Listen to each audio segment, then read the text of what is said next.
Today's story opens with a scene of a boy, his hand covered in blood, standing amidst a chaotic aftermath. Numerous people lie on the ground, wounded and bleeding, having been beaten by the boy. In his thoughts, the boy is resolute, declaring, "I don't care what others call me. I will be the one to kill my father." The scene transitions to the boy's school days, where he is seen marking something on a paper. Someone interrupts him, asking aggressively, "Are you fucking deaf? How many times do I have to repeat myself? Tell me what today's lunch menu is." Meanwhile, 3 boys are bowling, including a fat bully. The fat bully expresses annoyance towards the boy, instructing his friend to bring him to the back of the store later. Confused, the other boy questions, "Why?" The fat bully responds, showing his tattoo, "What do you think? To get money out of him." Skeptical, the other boy remarks, "I heard he lives alone with his dad in some city apartment. What money would he even have?" Dismissing his friend's concerns, the fat bully retorts, "You are so dumb. The poorer a family is, the more their parents want to treasure and spoil their kid. Plus, no harm will come to us, even if we steal from him. Anyway, his parents have no power at all. The entire point of their existence is to be screwed over by others." As the fat bully boasts about sucking money out of the boy, they laugh loudly. Unbeknownst to them, the main character stands nearby, listening. The fat bully taunts, "What, do you want some sucking too?" Without hesitation, the main character retaliates by stabbing the bully in the eyes with his pen. The scene shifts to the teacher's lounge, where a teacher addresses the main character, expressing concern over his sudden outburst after 3 years of dedication to his studies. Wondering about the bullying incident, the teacher asks, "Why did you do that?" The main character sits silently in a chair as the teacher offers assistance, saying, "Hey, I can help you if you won't say anything." The teacher persists, expressing that the situation won't be resolved if the main character remains silent. In response, the main character calmly states, "They were being loud. That's why I stabbed him." Meanwhile, rumors about the main character spread among the students. They discuss how he allegedly attacked the bully because they were being too loud while he was trying to study. One student remarks on his actions, calling him an insane bastard, and speculating that he must be trying to get into a top university or something. Another student labels him a real psycho. In his thoughts, the main character remains unfazed by the rumors and judgment, declaring, "I don't care what they call me. I don't care what method I use. If there is something I want, I will get it, no matter what." As time passes, the main character transitions into the role of a prosecutor. Someone enters his office, informing him that it's almost time for his meeting. In his thoughts, the main character reflects on his journey and how he has managed to survive thus far. Addressing the person in his office, the main character replies, "All right, I will be there." In the building, the main character stands before an audience, presenting information about the Seonhwa Group. He explains, "It's the Seonhwa Group. They are a new company, so you might not know them. They run a loan business, but they are branching out into other sectors too. They took in 500 billion in just profit last year. They are growing scarily fast." A man interjects, "But I don't really see a problem." The main character responds, "They look fine on the outside, but that's not really the case. The Seonhwa Group is definitely no ordinary company." He continues to elaborate, "They have been observed collaborating with the nation's gangs to expand their influence and power. The problem is that as they grow in size, the number of crimes they commit also rises. They regularly engage in blackmail and physical assault. Those who get in the way of their business, they do not hesitate to murder. And yet, they continue to expand their influence, thanks to the support of National Assembly member Kang Pildu." After the main character reveals that Kang Pildu is technically the owner of the Seonhwa Group and involved in all the incidents mentioned, the public service members present begin discussing. Someone remarks that Kang Pildu is one of the presidential candidates. The earlier speaker decides to end the meeting, stating, "All right, let's end the meeting here. I would like to talk to you, though, Mr. Kang." Once the other members leave the room, only the main character and the man remain. The man questions the main character, "Hey, don't overextend yourself because of the promotion, or did you get a scouting offer or something?" The main character responds, "No."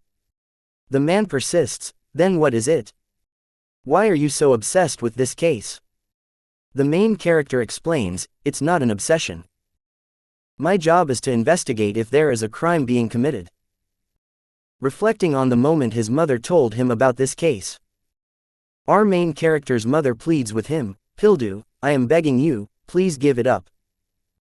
Otherwise, I feel like even you won't be able to stop this. Please listen to your mother just this once, please." With determination, our main character responds, "Someone has to do it. I am busy, please go back." Seeing her trembling with fear, our main character reassures her, "I have no other reason. I am just doing my job."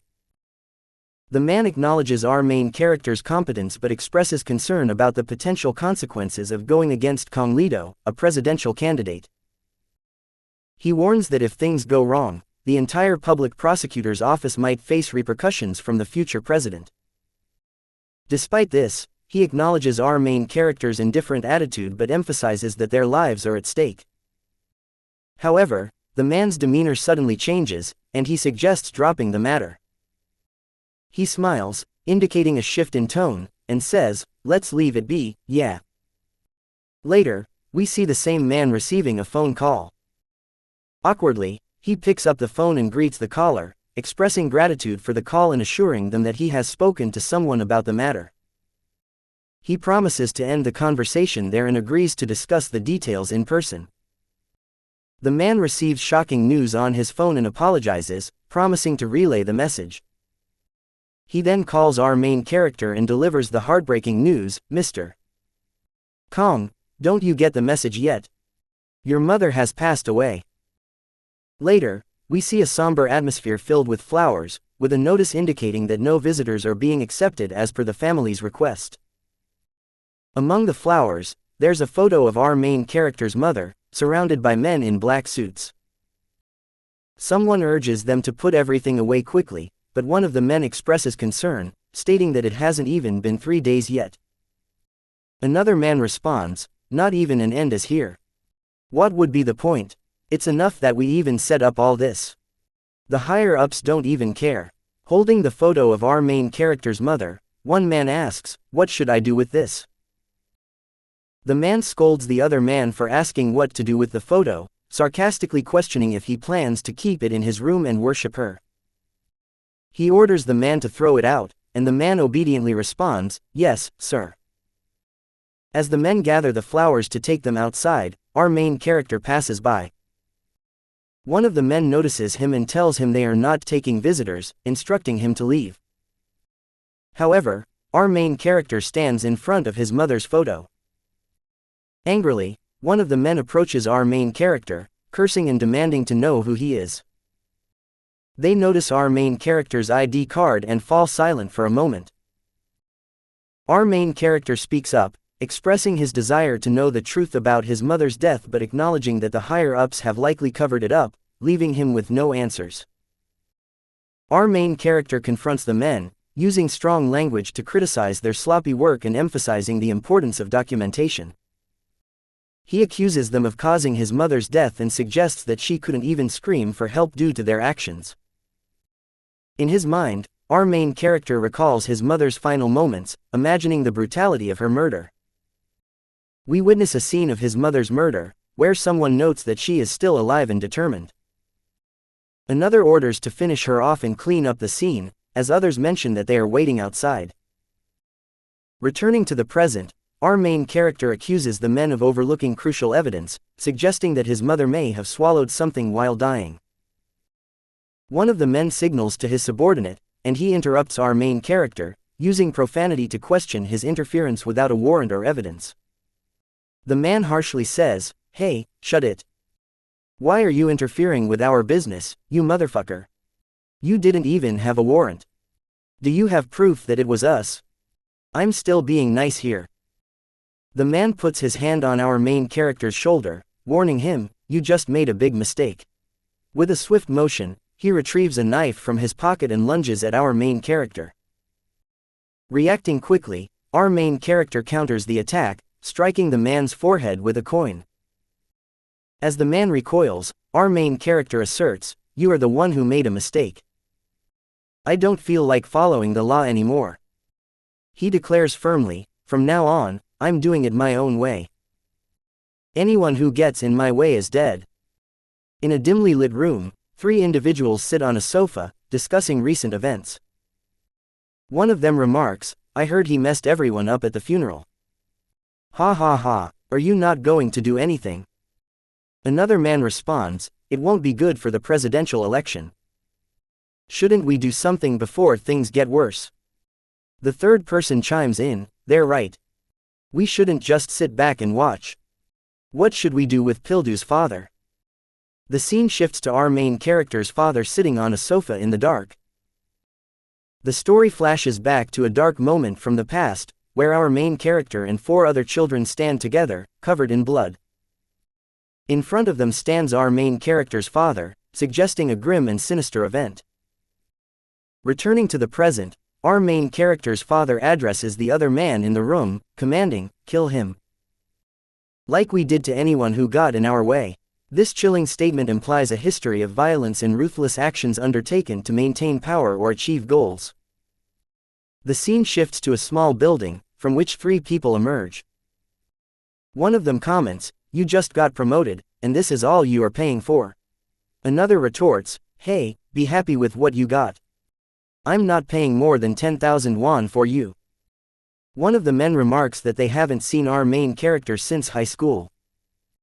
The man assures him, I will treat you to something better next time. Another comments on the selfishness of rich people when it comes to money. As our main character passes by them, one of the men recognizes him, recalling an incident from their high school days when he stood up to a bully who was being too loud.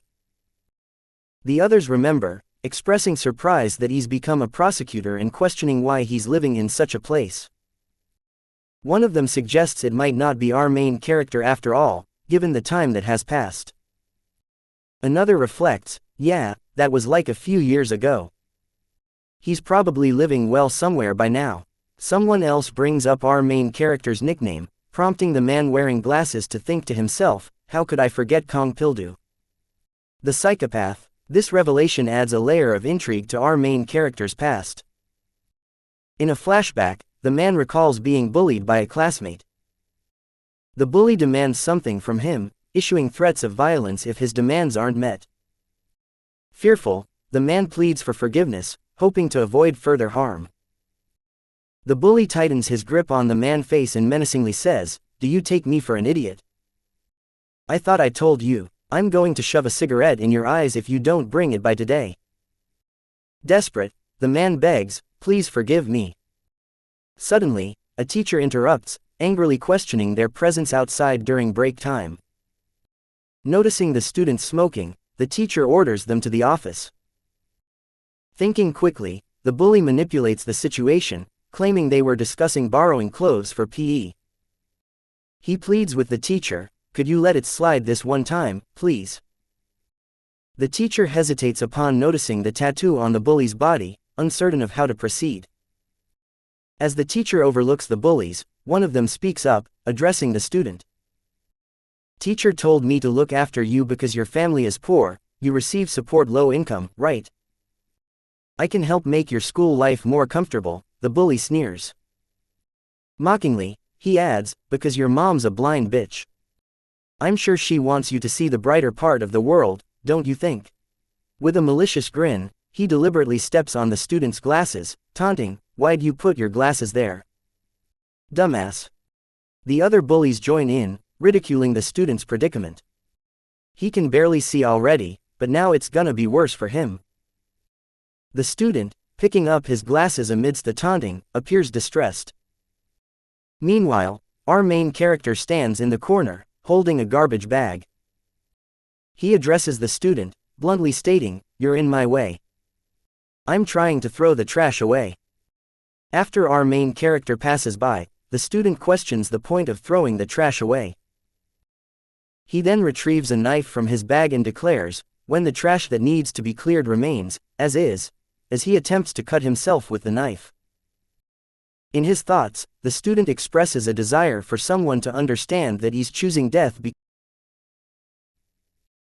he believes that by taking this action, everyone will finally realize the suffering he endures daily and the inhuman treatment he receives. This tragic moment highlights the deep emotional impact of bullying and the desperation it can engender in its victims. After witnessing the student's distress, our main character reassures him, even if you do that, someone's gonna know. Seeing the student cry, our main character offers to dispose of the trash for him, explaining that he's on cleaning duty that day. Later, in a classroom, a group of students gossip about our main character's past as a psychopath, marveling at the unexpected revelation. One remarks, "Wow, I didn't know Kang Pildu was a psychopath," while another adds, "Who would have thought?" The student who was bullied reflects on how our main character intervened to save his life, despite the violence he exhibited. He thinks to himself, "He actually took care of the trash in my life.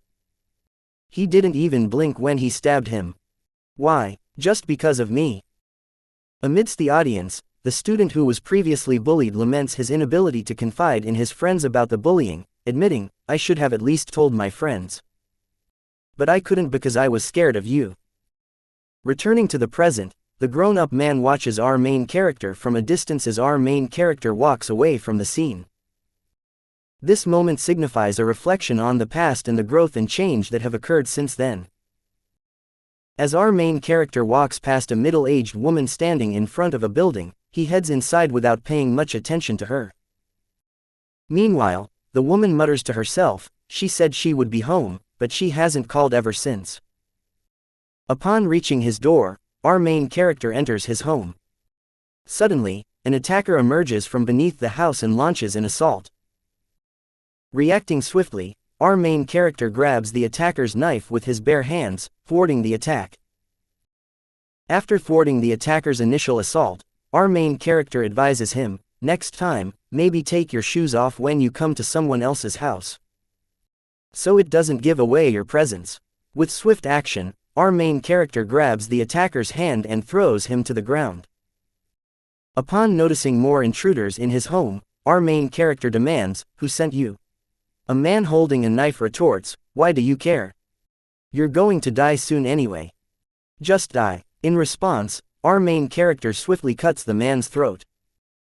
Later, a man seated in a chair with a bottle of alcohol addresses our main character, saying, "So you must be Prosecutor Kang.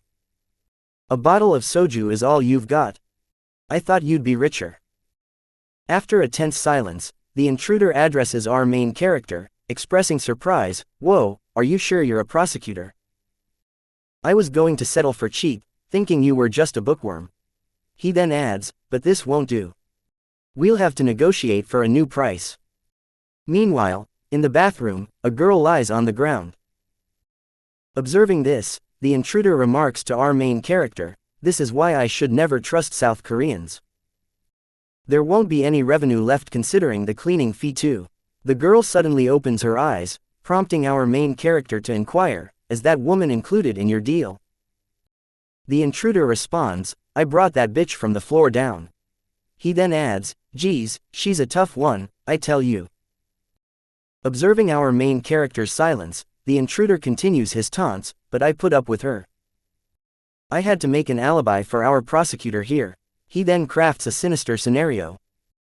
A junkie corrupt prosecutor attempting to violate an innocent woman sexually, that will make the newspaper pages for tomorrow. Do you like it? I put a lot of work into this. Unfazed, our main character responds, "I see you like creativity nowadays. But that's not enough. You should at least kill her parents to get some attention." Hearing this, the intruder scoffs, "And here I thought I was the scum. I'll have to ask to be paid more than this later." In the Seonhwa Group office, an old man lounges on a sofa, expressing his assurance in handling tasks cleanly, as long as he's paid appropriately.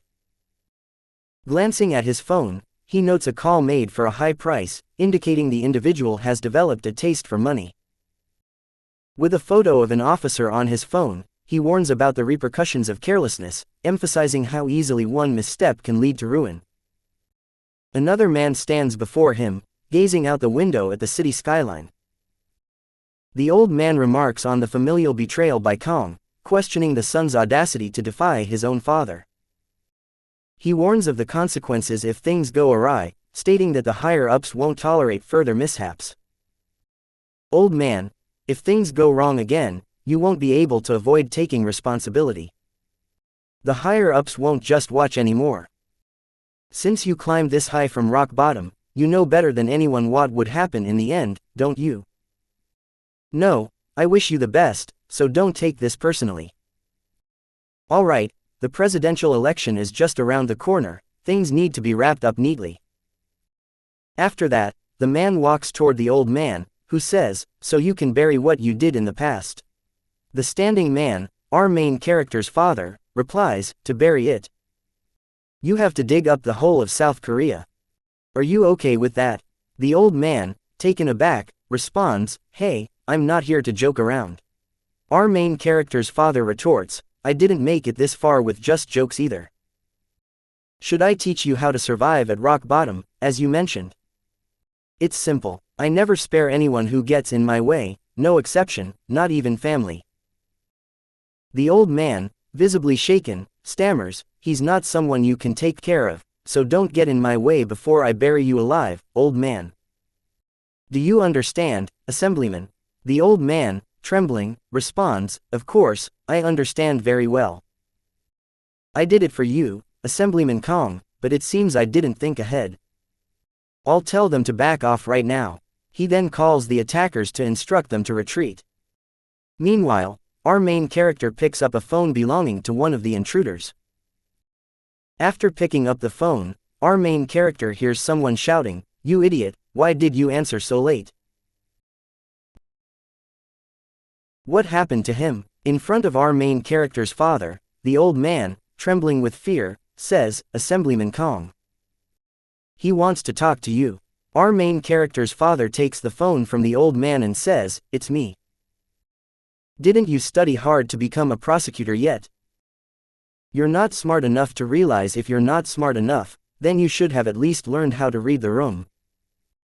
Then I would have given you the position of prosecutor general, who you can't even dream of. Continuing the conversation, our main character's father asks, why did you do it, just because of the incident regarding your mother? On the other side of the phone, our main character responds, I don't think you quite understand what mother meant to me. The only reason I was able to stand until then was because mother played the role of my safety pin, and someone took that away from me. Meanwhile, in our main character's room, tied up in smelling gas, he realizes the danger and mutters, this smell is gas. He then opens the gas pipe, causing it to spread in the room. Suddenly, the room explodes, taking the attacker with it.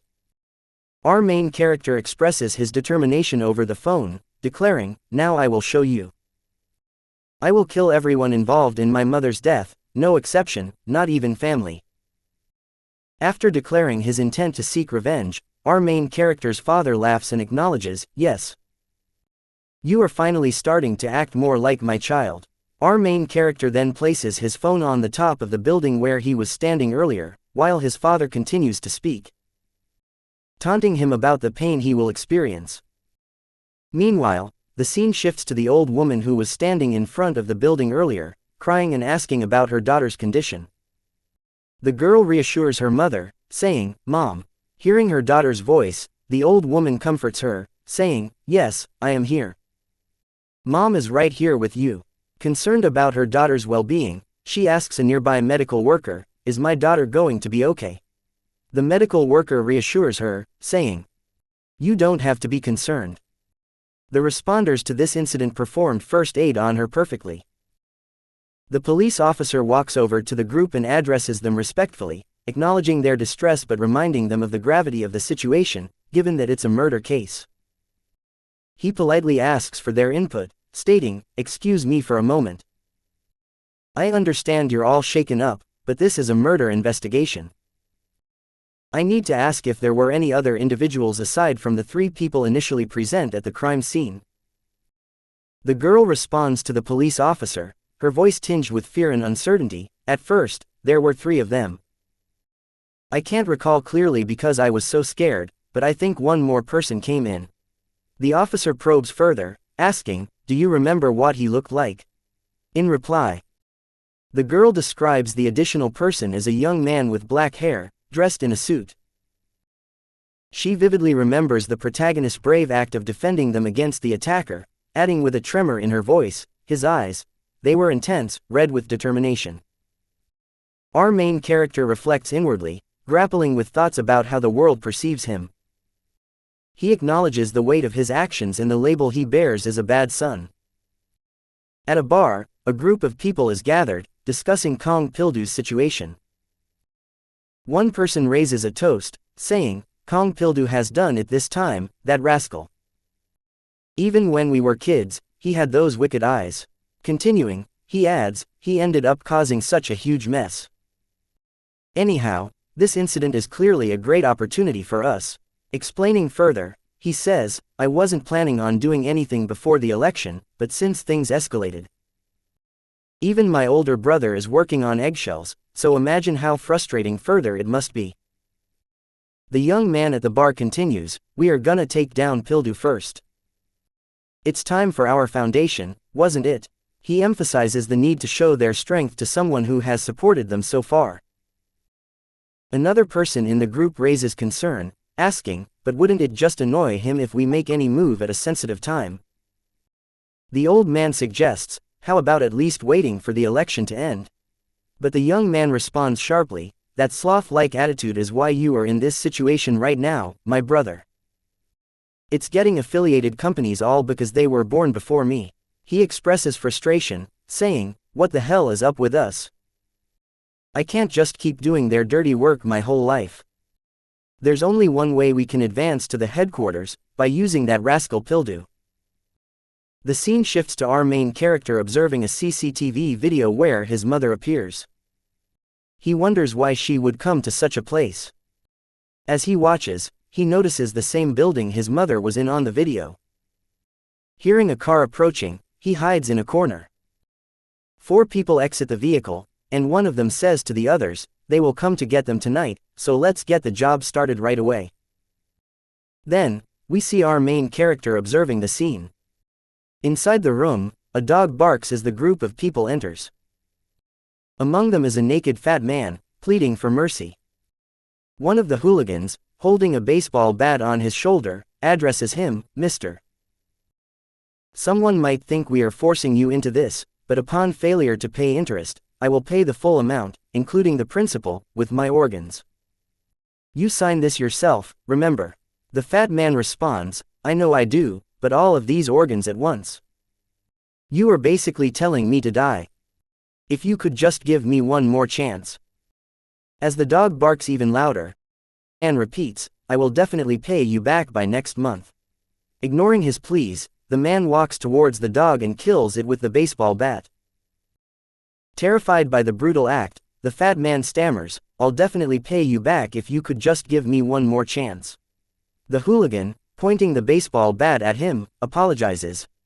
"Sorry about that, that fucking dog wouldn't stop barking, so I couldn't hear you." "What did you say?" The fat man repeats, "If you could just give me one more chance, I will definitely pay you back." Meanwhile, our main character observes the scene from the middle of the room. Seeing our main character in the room, one of the men demands, "Who the hell are you?" Our main character looks around and notices several dogs locked up in cages. He responds calmly, "Don't mind me, continue what you were doing. I am only here to check something." However, the man pushes him back and retorts, "Don't you see we are in the middle of work? When the time comes, we will call you. So get out of here. The auction starts tonight, and there's a whole truckload of customers ready, other than you." Undeterred, our main character insists, "I am pretty sure I already told you I will leave after I am done with my business here." The man holding the baseball bat interjects, "What the hell do you want to shake here? Can't you see he just came in today, so he's all fresh?" In response, our main character clarifies, not him. I want to see the CCTV. This statement prompts silence among the men momentarily, but they quickly brush it off, laughing and asking, what CCTV? You're not here to get the goods. They continue jesting, saying, anyhow, if a customer wants to see the CCTV, then of course, we've got to show it to them. But showing you for free won't cut it. One of the men touches his own face and points to his eyes, sarcastically remarking, how fortunate. The goods today weren't enough to begin with. Give me one of those, and I will show you the CCTV. Amidst the chaos, one of the men lunges at our main character with a hammer, but our main character swiftly counterattacks, delivering a knee kick to his face. As the man staggers back, our main character grabs a dog chain from the ground, asserting, I expected bastards like you wouldn't listen to me if I were nice. Wrapping the chain around his hand, our main character adopts a menacing tone, declaring, I don't need all of you. I will spare just one guy who tells me. In response, the men rush towards our main character, shouting expletives and questioning his motives. The man with the baseball bat directs the others, commanding, what are you doing? Go and beat the shit out of him. In the midst of the chaotic brawl, the naked fat man cowers in a corner, witnessing the violence unfold before him. As the skirmish reaches its climax, our main character systematically defeats each of his adversaries, leaving them incapacitated on the ground. With a chain wrapped around one man's neck, our main character watches impassively as the man succumbs to his fate. Releasing the chain, he then retrieves a baseball bat.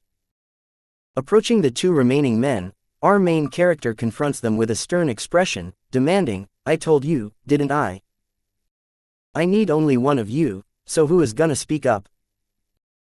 After seeing this, one of the men, trembling, says to our main character, hey, if we reveal any customer information, we're dead.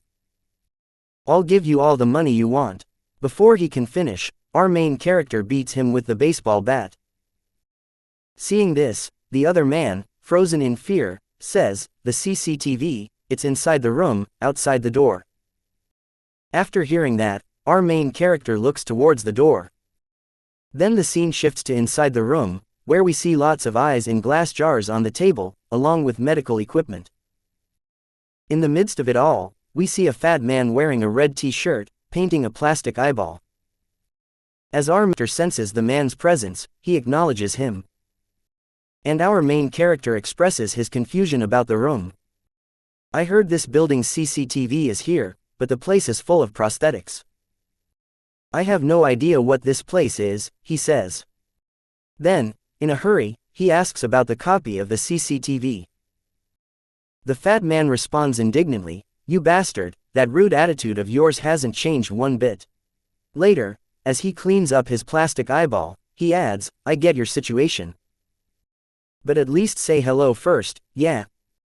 The man addresses our main character, expressing his disappointment. Look at this dude, I'm gonna be sad if you don't remember me when it's only been a few years. Is it because I seem a little different? But you can probably forget me, Kang Pildu. Long time, no see. The man recalls their past encounter when he stabbed the man in the eye, realizing he's the same person from their school days. The man confronts our main character, saying, how are you doing after turning me into a one-eyed handicap? In front of the building, two people are standing, one lighting a cigarette. One asks the other, what happened? There are way more goods than we were told there would be. Just overlook it this time. The other responds, there was an incident at the site. The Gangnam people barged in, demanding an eye first. You know it too, don't you? That bastard's method of working. The first person says, regardless of everything, he always keeps one eye for himself, no matter what. The other person acknowledges, of course, I know. I heard that lunatic is obsessed with eyeballs. In the scene with the dead people in the car missing their eyeballs, one man comments, that's right, they tried messing with that, and ended up like this. Another man adds, he pulled out all their eyes without any anesthesia, so it took 3 days to clean it up. Fucking lunatics. How long is he planning on doing this? The other man responds, not for long. I think apparently, the guy who did that to his eye is about to walk in there on his own. In the scene with our main character and the school bully, the bully says to our main character, "Long time, no see," with a laugh, and adds, "Kang Pildu." Then he continues, "It's been so fucking long. At least act like you are happy to see me, you bastard. Are you just going to stand there with that clueless expression?" Our main character responds, "Enough of your chit-chat. Hand over the CCTV footage, that's all I need." The fat man then interjects, saying, "CCTV, so you are here for this, after all. No wonder it was getting so loud out there. You haven't sent one bit, have you?" Pointing towards our main character, he adds, "You are the same. You do anything to get what you want. That's why everyone gave you the nickname, Kang Pildu the psychopath." In a threatening voice, our main character retorts, "Oye, you won, I retard. You have been yapping all alone for a while now. Do you know me?" The men get angry and say to our main character, "Do you really not remember? You took one of my eyes because you said I was noisy." Our main character responds, "Did I?" Annoyed, the bully demands, "What do you mean, did I? You fucking remember me or not? Answer me." He then picks up a knife and angrily points it towards our main character, threatening to gouge out his eyeballs. Our main character avoids the attack, dodging left and right. After creating distance, our main character notices a cut on his face. The bully taunts, "Look at this." The rascal is so surprised. "It's so you wouldn't know it. Did it cut you? How about it? Still don't remember me?" Our main character calmly removes his jacket and responds, "I don't know. I'm not interested in useless people, so I wonder if I just don't wanna remember you. I want me to recognize you that badly." The bully rushes toward our main character, swearing to ensure he's never forgotten. He attacks with the knife, but suddenly the tables turn, and the knife is on our main character's shoulder. The bully taunts, "You don't know how long I've waited for this. I will make sure to cut you into pieces and store you well." Our main character headbutts him, sending him staggering back. "Now I remember. I should have taken out both your eyes back then," our main character asserts. The bully, kneeling, warns, "Yep, all you want. You are going to regret everything you did soon." He attacks again, but our main character counters with punches to the face and belly. The bully struggles to stand, and our main character prepares to strike again. Our main character walks past the bully, stopping in front of a computer. He checks the CCTV footage and tells the bully, "I will think about what to do with you later. Just be a good boy and wait there." The bully, angered, curses our main character. Then our main character plays a video where his mother is seen begging in front of the bully. He questions the bully, "Tell me, why is she begging you?" Suddenly, the computer shuts off, and the bully cuts off the electricity. He taunts, "You wanna know why would she come all the way here and kneel in front of me, my dear Pildu? Must be curious, isn't that right?" The bully throws a sharp knife at our main character, striking him in the shoulder. Then our main character pulls out the knife and looks for the bully angrily. Seeing this, the bully says to our main character, "Finally, you look interested. Of course you should, after all, this has got to do with your mother." He explains to our main character what happened between him and our main character's mother. "One day, she showed up here and did this." Our main character says to the bully, "I heard there are goods we can only get here. If you get them for me, I will pay you the desired amount." The bully thinks to himself, "I can't let such a big fish get out of my hand." Then, our main character's mother says to the bully, "Please get me exactly what's written here." The bully comments to our main character's mother, "You certainly can't get these goods at the department store." She responds, "That's why I've come to you." "Is it possible?" The bully replies, "I'll make it work. Since you're offering me a fitting price for it, the compensation doesn't necessarily have to be money. I want something different, you see." Then our main character's mother says, "If you get me what I want, I will give you anything." Then we return to our main character in the fight. The bully, wearing night vision goggles, says to our main character, fucking Seonhwa Group's madam said to see, give me anything. Of course, I had to do my best to get what she wanted. After hearing the bully's voice, our main character looks around in the darkness. The bully tries to throw 2 knives at our main character and says, a middle is a tall woman with white skin, long, straight hair, and red eyes. Are you getting what she was so desperately looking for? After hearing this, our main character responds, don't tell me. The bully throws the knife towards our main character and says, that's right. She was anxiously looking for a person who looked identical to her, if a fucking corpse at that. Basically, she needed a corpse to die in her place. After that, our main character is in the dark, looking everywhere. The bully says to our main character, it must have been quite the shock to find out that your mom went around looking for a body. Your confidence from earlier is nowhere to be found. Then we see our main character, covered in blood with knives stuck in his body. A man says to our main character, or is it because you lost too much blood, Pildu? It's still not too late. You can still beg for me to spare you, you retarded. The bully picks up a knife again and says, why can't you do it? Your mom was really good at it. Then the bully adds, I have decided I am going to be more like you and do whatever is necessary to get what I want. I sent forward your eyes, the very one that looks identical to that woman's. After saying that, the bully laughs and says, I told her, I will find a body if she gives me her son in return. Then we see our main character struggling to hold on. The man says to our main character, what a shame. You should have seen the look on her face. You should have seen the way the noble lady of the Seonhwa Group begged on her knees all day long. He throws a knife at our main character and adds, what did her prosecutor's son do while his mom was in that state? You know she never agreed to give up your eyes, mother's love, or whatever the fuck it is. Then he continues, but I wasn't going to give up that. When someone came to see me, they promised me that they will let me see you if I give your mom up to them. Now that's enough emotional family talk. Let's continue the conversation from earlier. After hearing that, our main character lowers his hand. Seeing that, the bully says to our main character, good thinking. Struggling only makes it harder for you. Then we see the bully pick an axe. I will take good care of you. You'll have to meet your mom in hell with your pretty face, he threatens. The bully attacks our main character with the axe. Suddenly, our main character looks towards the bully, thinking, what if he saw me in the dark? Even so. Then, in a loud voice, he says, it's too late. Our main character grabs the night vision goggles. The bully, noticing, says, you were going for the night vision goggles from the start, you idiot. You think it'll be more advantageous for you in the dark?